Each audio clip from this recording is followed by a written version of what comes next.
வணக்கம். MySQL டேட்டாபேஸ்க்கு இணைத்தல் குறித்த டுடோரியலுக்கு நல்வரவு. இந்த டுடோரியலில் நாம் கற்கப்போவது MySQL சர்வர் புராப்பர்ட்டீஸ் ஐ கான்ஃபிகர் செய்தல், MySQL சர்வர் ஐ துவக்குதல், டேட்டாபேஸ் ஐ உருவாக்கி இணைத்தல், டேட்டாபேஸ் tableகளை உருவாக்குதல், அதன் இரு methodகளை ஆய்ந்தறிதல், எஸ்கியூஎல் எடிட்டர் ஐ பயன்படுத்துதல், கிரியேட் டேபிள் டயலாக் ஐ பயன்படுத்துதல், கடைசியாக எஸ்கியூஎல் ஸ்கிரிப்ட் ஐ இயக்குதல். இந்த செயல் விளக்கத்திற்கு நான் பயன்படுத்துவது லினக்ஸ் இயங்குதளம் உபுண்டு பதிப்பு 1204 மற்றும் நெட்பீன்ஸ் ஐடிஇ பதிப்பு 7.1.1. மேலும் தேவையானவை ஜாவா டெவலப்மெண்ட் கிட் ஜேடிகே பதிப்பு 6 மற்றும் MySQL டேட்டாபேஸ் சர்வர். இந்த டுடோரியலை கற்க உங்களுக்கு டேட்டாபேஸ் மேனேஜ்மெண்ட் குறித்து தெரிந்திருக்க வேண்டும்.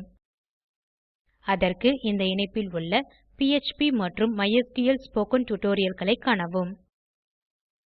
இந்த டுடோரியலில் மற்ற ஸ்டாண்டார்ட் புரோகிராமிங் டெர்மினாலஜிகள் பயன்படுத்தப்பட்டுள்ளன. இந்த டுடோரியல் நெட்பீன்ஸ் ஐடிஇ ல் இருந்து MySQL டேட்டாபேஸ்க்கு இணைப்பை அமைப்பதை விளக்குகிறது. அதை இணைத்த பின் ஐடிஇ ன் டேட்டாபேஸ் எக்ஸ்ப்ளோரர் ல் MySQL உடன் வேலை செய்யலாம். இப்போது ஐடிஇ க்கு வருகிறேன்.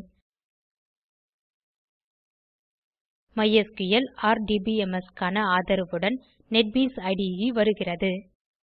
நெட்பீன்ஸ் ல் MySQL டேட்டாபேஸ் சர்வர் ஐ அணுகுவதற்கு முன் MySQL சர்வர் புராப்பர்ட்டீஸ் ஐ கான்ஃபிகர் செய்ய வேண்டும். சர்விஸ் விண்டோவில் டேட்டாபேஸ் நோட் ஐ ரைட் கிளிக் செய்க. ரிஜிஸ்டர் MySQL சர்வர் ஐ தேர்ந்தெடுத்து கிளிக் செய்ய MySQL server properties dialog box திறக்கிறது. சர்வர் ஹோஸ்ட் நேம் மற்றும் போர்ட் சரிதானா என உறுதி செய்க. லோக்கல் ஹோஸ்ட் ஐ முன்னிருப்பு சர்வர் ஹோஸ்ட் நேம் ஆக ஐடிஇ உள்ளிட்டிருப்பதை கவனிக்கவும். 3306 முன்னிருப்பு server port number. Administrator username காட்டப்படவில்லை எனில் அதை சேர்க்கவும். என் கணினியில் அட்மினிஸ்ட்ரேட்டர் யூசர்நேம் ஆனது ரூட். அட்மினிஸ்ட்ரேட்டர் பாஸ்வேர்ட் ஐ உள்ளிடவும். என் கணினிக்கு பாஸ்வேர்ட் ஏதுமில்லை. டயலாக் பாக்ஸ் ன் மேலே அட்மின் புராப்பர்ட்டீஸ் tab ஐ கிளிக் செய்க. இது MySQL சர்வர் ஐ கட்டுப்படுத்துவதற்கான தகவல்களை உள்ளிட அனுமதிக்கிறது. Path URL to admin tool field ல் உங்கள் MySQL அட்மினிஸ்ட்ரேட்டர் அப்ளிகேஷன் ன் இடத்தை சேர்க்கவும். என் கணினியில் அந்த இடம் /usr/bin/mysqladmin. ஆர்குமென்ட்ஸ் பீல்ட் ல் அட்மின் டூல் க்கான ஏதேனும் argumentகளை டைப் செய்யவும். இதையும் காலியாக விடலாம். பாத் டோ ஸ்டார்ட் கமாண்ட் பீல்ட் ல் MySQL ஸ்டார்ட் கமாண்ட் ன் இடத்தை உள்ளிடவும். என் கணினியில் அது /usr/bin/mysqld_safe. ஆர்குமென்ட்ஸ் பீல்ட் ல் ஸ்டார்ட் கமாண்ட் க்கான ஏதேனும் argumentகளை டைப் செய்யவும். இங்கே நான் டைப் செய்வது -u space root space start. Path to stop command ல் MySQL ஸ்டாப் கமாண்ட் ன் இடத்தை உள்ளிடவும். இது பொதுவாக MySQL இன்ஸ்டாலேஷன் டைரக்டரி ன் பின் போல்டர் ல் MySQL அட்மின் க்கான பாத் ஆக இருக்கிறது. என் கணினியில் அது /usr/bin/mysqladmin. கமாண்ட் ஆனது MySQL அட்மின் எனில் ஆர்குமென்ட்ஸ் பீல்ட் ல் டைப் செய்க -u space root space stop. முடிந்த பின் திரையில் காட்டப்படுவது போல அட்மின் புராப்பர்ட்டீஸ் tab இருக்க வேண்டும். ஒக் ஐ கிளிக் செய்க. உங்கள் கணினியில் MySQL டேட்டாபேஸ் சர்வர் இயங்கிக் கொண்டிருப்பதை உறுதி செய்க. MySQL டேட்டாபேஸ் சர்வர் இணைக்கப்பட்டுள்ளதா என்பதை சர்விஸ் விண்டோவில் MySQL சர்வர் நோட் குறிக்கிறது. அது இயங்குவதை உறுதி செய்த பின் டேட்டாபேஸ் MySQL சர்வர் நோட் ல் ரைட் கிளிக் செய்து கனெக்ட் ஐ தேர்ந்தெடுக்கவும்.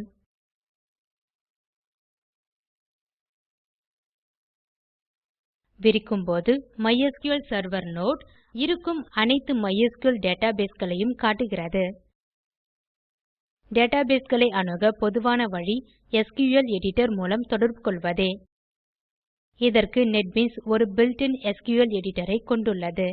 அந்த கனெக்ஷன் நோட் ஐ ரைட் கிளிக் செய்து அதை அணுகலாம். இப்போது எஸ்கியூஎல் எடிட்டர் ஐ பயன்படுத்தி ஒரு புதிய உதாரண டேட்டாபேஸ் ஐ உருவாக்குவோம். சர்விஸ் விண்டோவில் MySQL Server நோட் ல் ரைட் கிளிக் செய்து கிரியேட் டேட்டாபேஸ் ஐ தேர்ந்தெடுக்கவும். கிரியேட் டேட்டாபேஸ் டயலாக் ல் புது டேட்டாபேஸ் ன் பெயரை டைப் செய்க.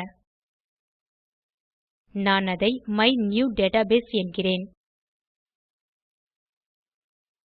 ஒரு யூசர் க்கு அனைத்து அனுமதிகளையும் கொடுக்கலாம். முன்னிருப்பாக குறிப்பிட்ட கமாண்ட்களை செயல்படுத்த யூசர் க்குத்தான் அனுமதி உண்டு. ஒரு குறிப்பிட்ட யூசர் க்கு இந்த அனுமதிகளை கொடுக்க இந்த drop டவுன் லிஸ்ட் அனுமதிக்கிறது. யூசர்களுக்கு டிராப் டேபிள்களை தவிர பெரும்பான்மையான அனுமதிகளை கொடுப்பது நல்ல பழக்கம். யூசர்களை அவர்களின் அப்ளிகேஷன் மூலம் உருவாக்கப்பட்ட டேட்டாபேஸ்களை மட்டும் மாற்ற அனுமதிக்கவும். இப்போதைக்கு இந்த தேர்வில் குறிநீக்குவோம். ஒக் ஐ கிளிக் செய்க. இப்போது டேபிள்களை உருவாக்கி அவற்றிற்கு டேட்டாவை கொடுத்து டேபிள்களில் பராமரிக்கப்படும் டேட்டாவை மாற்றுவோம். மைனியூடேட்டாபேஸ் தற்சமயம் காலியாக உள்ளது. டேபிள்களில் டேட்டாவை உள்ளிட முதல் வழியை காண்போம். டேட்டாபேஸ் எக்ஸ்ப்ளோரர் ல் மைனியூடேட்டாபேஸ் கனெக்ஷன் நோட் ஐ விரிப்போம்.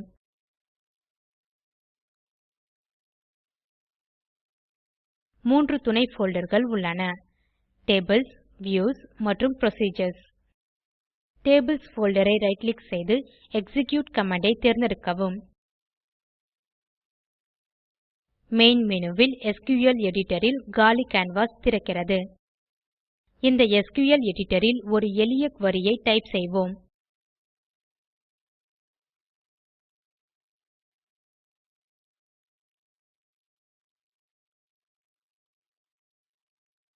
இப்போது எஸ்கியூஎல் எடிட்டர் ல் ஒரு எளிய குரி ஐ டைப் செய்துள்ளேன். இது நாம் உருவாக்கப் போகும் கவுன்சிலர் டேபிள் ன் டெஃபினிஷன் ஆகும்.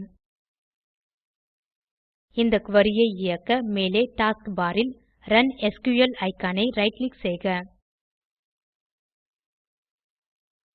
அல்லது எஸ்கியூஎல் எடிட்டர் ன் உள் ரைட் கிளிக் செய்து ரன் ஸ்டேட்மெண்ட் ஐ தேர்ந்தெடுக்கவும். IDE டேட்டாபேஸ் ல் கவுன்சிலர் டேபிள் ஐ உருவாக்குகிறது.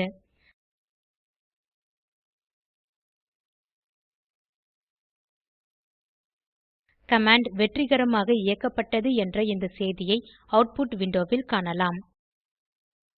இந்த மாற்றங்களை சரிபார்க்க டேட்டாபேஸ் எக்ஸ்ப்ளோரர் ல் டேபிள்ஸ் நோட் மீது ரைட் கிளிக் செய்க. ரிஃப்ரெஷ் ஐ தேர்ந்தெடுக்கவும். இது குறிப்பிட்ட டேட்டாபேஸ் ன் நடப்பு நிலையை புதுப்பிக்கும். டேபிள்ஸ் தேர்வின் கீழ் இப்போது புதிய கவுன்சிலர் டேபிள் காட்டப்படுகிறது. இந்த டேபிள் நோட் ஐ விரிக்கும் போது உருவாக்கப்பட்ட columnகளை காணலாம். இப்போது டேபிள்களில் டேட்டாவை உள்ளிடுவதற்கான அடுத்த முறையை காண்போம். அதாவது கிரியேட் டேபிள் டயலாக் ஐ பயன்படுத்தி. டேட்டாபேஸ் எக்ஸ்ப்ளோரர் ல் டேபிள்ஸ் நோட் ல் ரைட் கிளிக் செய்து கிரியேட் டேபிள் ஐ தேர்ந்தெடுக்கவும். கிரியேட் டேபிள் டயலாக் திறக்கிறது. டேபிள் நேம் டெக்ஸ்ட் பீல்ட் ல் டைப் செய்க சப்ஜெக்ட். ஆட் கோலம்ன் ஐ கிளிக் செய்க. ஆட் கோலம்ன் டயலாக் ல் நேம் பீல்ட் ல் இட் என டைப் செய்க. டேட்டா டைப் க்கு டைப் drop டவுன் மேனு ல் இருந்து ஸ்மால் இன்ட் ஐ தேர்ந்தெடுக்கவும். ஆட் கோலம்ன் டயலாக் பாக்ஸ் ல் பிரைமரி கே செக் பாக்ஸ் ஐ தேர்ந்தெடுக்கவும். இது உங்கள் டேபிள் க்கு பிரைமரி கே ஐ குறிப்பிடுவதற்காக. கே செக் பாக்ஸ் ஐ தேர்ந்தெடுக்கும் போது இண்டெக்ஸ் மற்றும் யூனிக் செக் பாக்ஸ்களும் தானாகவே தேர்வாகி நல் செக் பாக்ஸ் தேர்வு நீக்கப்படுவதை கவனிக்கவும். இது ஏனெனில் டேட்டாபேஸ் ல் யூனிக் ரோவ் ஐ கண்டறிய பிரைமரி keyகள் பயன்படுகின்றன. ஒக் ஐ கிளிக் செய்க. திரையில் காட்டப்படுவது போல மற்ற columnகளை சேர்க்க இதே முறையை பின்பற்றவும். சப்ஜெக்ட் என்ற டேபிள் ஐ உருவாக்கியுள்ளோம். அது நேம், டிஸ்கிரிப்ஷன் மற்றும் கவுன்சிலர் இட் க்கான டேட்டா ஐ சேமிக்கும். ஒக் ஐ கிளிக் செய்க. டேட்டாபேஸ் இல் எஸ்கியூஎல் queryகளை இயக்குவதன் மூலம் டேட்டாபேஸ் structureகளில் பராமரிக்கப்படும் டேட்டா ஐ சேர்க்கலாம், மாற்றலாம் மற்றும் நீக்கலாம். கவுன்சிலர் டேபிள் க்கு ஒரு புது ரெக்கார்ட் ஐ சேர்ப்போம். டேபிள்ஸ் நோட் கான்டெக்ஸ்ட் மேனு வில் எக்ஸிக்யூட் கமாண்ட் ஐ தேர்ந்தெடுப்போம். மெயின் விண்டோ வில் ஒரு எஸ்கியூஎல் எடிட்டர் திறக்கிறது. எஸ்கியூஎல் எடிட்டர் ல் ஒரு எளிய குரி ஐ டைப் செய்வோம்.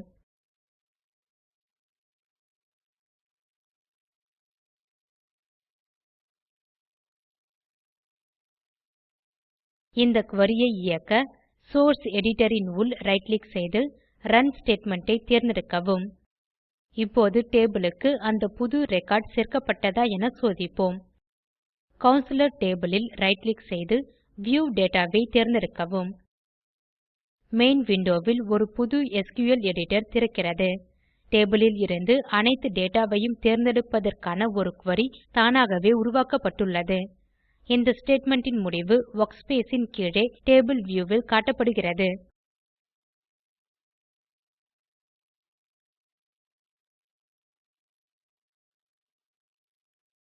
நாம் தற்போது கொடுத்த டேட்டா புது ரோவ் வில் சேர்க்கப்பட்டிருப்பதை கவனிக்கவும்.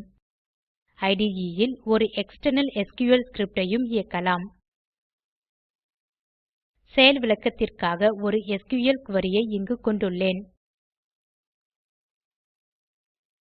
சமீபத்தில் நாம் உருவாக்கியது போல இந்த ஸ்கிரிப்ட் இரு டேபிள்களை உருவாக்கும், அதாவது கவுன்சிலர் மற்றும் சப்ஜெக்ட். இந்த டேபிள்களை இந்த ஸ்கிரிப்ட் ஓவர்ரைடு செய்யும் என்பதால் ஏற்கனவே உள்ள இந்த இரு டேபிள்களையும் நீக்குவோம். டேபிள்களை நீக்க கவுன்சிலர் டேபிள் ல் ரைட் கிளிக் செய்து டிலீட் ஐ தேர்ந்தெடுக்கவும். Confirm object deletion dialog box ல் யெஸ் ஐ கிளிக் செய்க. சப்ஜெக்ட் டேபிள் க்கும் இதையே செய்யவும். இப்போது உங்கள் கணினியில் ஏற்கனவே உள்ள ஒரு எஸ்கியூஎல் குரி பைல் ஐ திறக்கவும். பைல் மேனு வில் ஒப்பன் பைல் ஐ தேர்ந்தெடுத்து அந்த பைல் உள்ள இடத்திற்கு சென்று அதை திறக்கவும். எஸ்கியூஎல் எடிட்டர் ல் அந்த ஸ்கிரிப்ட் திறக்கப்படுகிறது. கனெக்ஷன் ல் மைனியூடேட்டாபேஸ் தேர்ந்தெடுக்கப்பட்டுள்ளதா என உறுதி செய்க. எடிட்டர் ன் மேலே டூல்பார் ல் உள்ள கனெக்ஷன் டிராப் டவுன் ல் அதை சோதிக்கவும். டாஸ்க் பார் ல் ரன் எஸ்கியூஎல் பட்டன் ஐ கிளிக் செய்க. தேர்ந்தெடுக்கப்பட்ட டேட்டாபேஸ் க்கு அந்த ஸ்கிரிப்ட் இயக்கப்படுகிறது. மைனியூடேட்டாபேஸ் கனெக்ஷன் நோட் ல் ரைட் கிளிக் செய்து ரிஃப்ரெஷ் ஐ தேர்ந்தெடுக்கவும். இது குறிப்பிட்ட டேட்டாபேஸ் ன் நடப்பு நிலையை டேட்டாபேஸ் காம்போனன்ட் க்கு புதுப்பிக்கிறது. இப்போது இந்த டேபிள்களில் ஏதேனும் ஒன்றில் ரைட் கிளிக் செய்து வியூ டேட்டா ஐ தேர்ந்தெடுக்கவும். வர்க்ஸ்பேஸ் க்கு கீழே புது டேபிள்களில் உள்ள டேட்டா ஐ காணலாம்.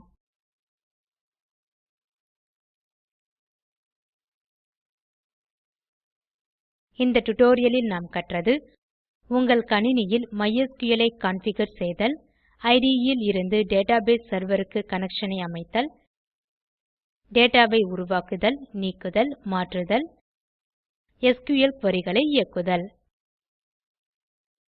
பயிற்சியாக டேபிள்களுடன் மற்றொரு உதாரண டேட்டாபேஸ் ஐ உருவாக்கவும். உங்கள் பெர்சனல் புக் லைப்ரரி ஐ பராமரிக்க தேவையான டேட்டா ஐ கொண்டு இந்த டேபிள்களை நிரப்பவும். பின் டேட்டா ஐ காண இந்த எஸ்கியூஎல் ஸ்டேட்மெண்ட் களை இயக்கவும். இதேபோலவே என் மூவி லைப்ரரி ன் தகவல்களை பராமரிக்கும் ஒரு டேட்டாபேஸ் ஐ உருவாக்கியுள்ளேன். நீங்கள் செய்த பயிற்சி இவ்வாறு இருக்க வேண்டும்.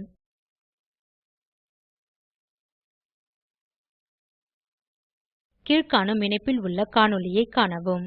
இது ஸ்போக்கன் டியூட்டோரியல் திட்டம் பற்றி சுருங்க சொல்கிறது. உங்கள் இணைய இணைப்பு வேகமாக இல்லை எனில் அதை தரவிறக்கி காணவும். ஸ்போக்கன் டியூட்டோரியல் திட்டக்குழு ஸ்போக்கன் tutorialகளை பயன்படுத்தி செய்முறை வகுப்புகள் நடத்துகிறது. இணையத்தில் பரீட்சை எழுதி தேர்வோருக்கு சான்றிதழ்களும் அளிக்கிறது. மேலும் தகவல்களுக்கு contact@spoken tutorial.org க்கு மின்னஞ்சல் எழுதவும். ஸ்போகன் டுடோரியல் பாடங்கள் டாக் டு எ டீச்சர் திட்டத்தின் முனைப்பாகும். இதற்கு ஆதரவு இந்திய அரசு துவக்கிய MHRD இன் ஐசிடி மூலம் தேசிய கல்வித்திட்டத்தின் வழியே கிடைக்கிறது. மேலும் தகவல்கள் கீழுள்ள இணைப்பில் கிடைக்கும். இந்த டுடோரியலை தமிழாக்கம் செய்து குரல் கொடுத்தது ஐஐடி பாம்பேவில் இருந்து பிரியா. நன்றி.